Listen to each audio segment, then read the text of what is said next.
வணக்கம். இன்றைய மாவட்ட செய்திகள். கோவை மாவட்டம் மேட்டுப்பாளையம் அரசமரத்து பிள்ளையார் கோயில் வீதியில் புதிதாக வைத்தியநாதர் தையல் நாயகி தாயார் மற்றும் 63 நாயன்மார்கள் சிலைகள் பிரதிஷ்டை செய்யப்பட்டு மகா கும்பாபிஷேகம் வெகு விமரிசையாக நடைபெற்றது. விழாவையொட்டி நேற்று பவானி ஆற்றிலிருந்து புனித நீர் மற்றும் முளைப்பாரி எடுத்து வரப்பட்ட சிறப்பு பூஜைகள் நடத்தப்பட்டன. தொடர்ந்து இன்று அதிகாலை புனித நீர் யாகசாலையில் வைக்கப்பட்ட அர்ச்சகர்கள் மூலம் சிறப்பு பூஜைகள் நடைபெற்றது. புனித நீர் ஊர்வலமாக எடுத்து வரப்பட்டு 63 நாயன்மார்கள் மற்றும் வைத்தியநாதர் மற்றும் தையல் நாயகி தாயாருக்கு ஊற்றப்பட்டு மகா கும்பாபிஷேகம் வெகு விமரிசையாக நடைபெற்றது. விழாவில் திரளான பக்தர்கள் கலந்து கொண்டு தரிசனம் செய்தனர்.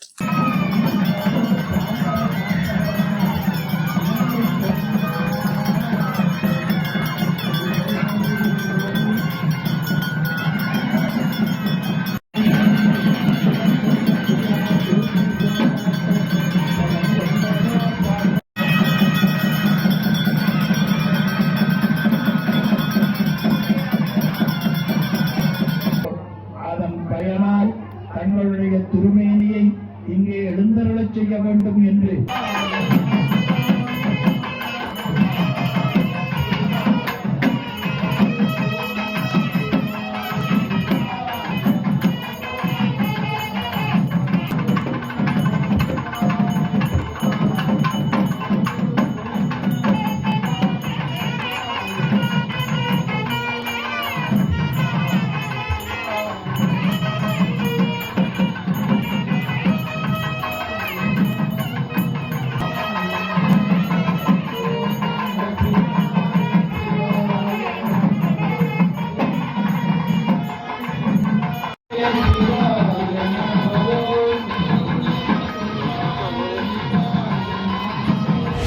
ஜிஎஸ்டி வரி வருவாய் அதிகரித்துள்ள நிலையில் விடுபட்ட பொருட்களுக்கான வரியை குறைக்க வேண்டும் என தமிழ்நாடு உணவுப் பொருள் வியாபாரிகள் சங்கம் வலியுறுத்தியது.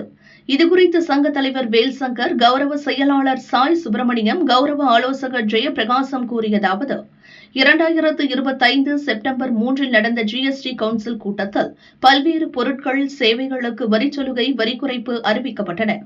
சில பொருட்களின் வரி விகிதம் அதிகமாக இருப்பதால் தயாரிப்பு தொழிலும் அது தொடர்பான வர்த்தகமும் முடங்கியுள்ளது. மூலப்பொருளான காகிதத்திற்கான வரியை 18% அறிவித்து காகித பொருட்களுக்கான வரியை 5% குறைத்துள்ளனர். குறிப்பேடுகள், பதிவேடு, டைரி, கம்ப்யூட்டர் எழுது பொருட்கள், காலண்டர், காகிதப்பை தயாரித்து விற்கப்படும் போது 5% வரி மட்டுமே செலுத்தப்படுகிறது. இதனால் தமிழகத்தில் 25,000 யூனிட் நிறுவனங்களின் ஐடிசி என்ற உள்ளீட்டு வரி வடிவத்தில் மூலதனம் முடக்கப்பட்டுள்ளதால் தொழிலை தொடர முடியாத நிலையில் உள்ளனர். உடனடியாக இந்த வரி விகிதத்தை மறுபரிசீலனை செய்ய வேண்டும். களிமண், செங்கல், கற்பூரத்தை கையாளுபவர்கள் இந்த பொருட்களின் அதிக வரி விகிதத்தால் பாதிக்கப்பட்டுள்ளனர். அரிசி, பருப்பு, மாவு, கோதுமை, திணை, கரும்பு, வெல்லம், பனை வெல்லம் ஆகியவை 25 கிலோவிற்கு குறைவாக பேக்கிங் செய்யப்பட்டால் வரி விதிப்பும், 25 கிலோவிற்கு மேல் பேக்கிங் செய்தால் வரி விலக்கு அளிக்கப்படுகிறது.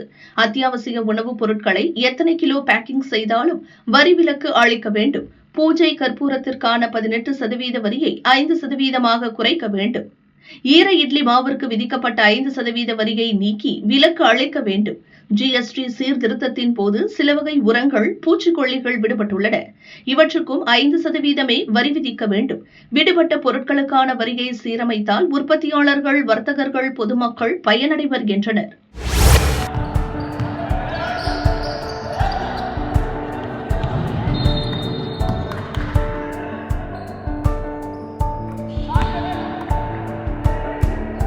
கோவை பிஎஸ்டி கலை அறிவியல் கல்லூரியில் 50வது மாநில அளவிலான கல்லூரிகளுக்கு இடையேயான பிஎஸ்டி டிராபி கூடைப்பந்து போட்டி நேற்று முன்தினம் துவங்கியது. இதில் 20க்கும் மேற்பட்ட அணிகள் பங்கேற்றுள்ளன. முதல் போட்டியில் டாக்டர் என்ஜிபி கலை அறிவியல் கல்லூரி 105க்கு 78 என்ற புள்ளிகளில் பிஎஸ்டி அலுமினி அணியை வென்றது. தொடர்ந்து லயோலா கல்லூரி 89க்கு 47 என்ற புள்ளிகளில் பிஎஸ்டி கலை அறிவியல் கல்லூரி பி அணியையும், ஜேபிஆர் பல்கலை 70க்கு 60 என்ற புள்ளிகளில் திருச்சி புனித ஜோசப் கல்லூரி அணியையும், பிஎஸ்டி கலை அறிவியல் கல்லூரி ஏ அணி 79க்கு 72 என்ற புள்ளிகளில் டிஜி வைஷ்ணவ் கல்லூரி அணியையும் வென்றது. டிஜி வைஷ்ணவ் அணி 82க்கு 48 என்ற புள்ளிகளில் டாக்டர் NGP கலை அறிவியல் கல்லூரி அணியையும், PSG கலை அறிவியல் கல்லூரி A அணி 74க்கு 54 என்ற புள்ளிகளில் PSG அலுமினி அணியையும், லயோலா அணி 87க்கு 70 என்ற புள்ளிகளில் JPR பல்கலை அணியையும் வென்றது. இப்போட்டிகள் இன்று நிறைவடைகிறது.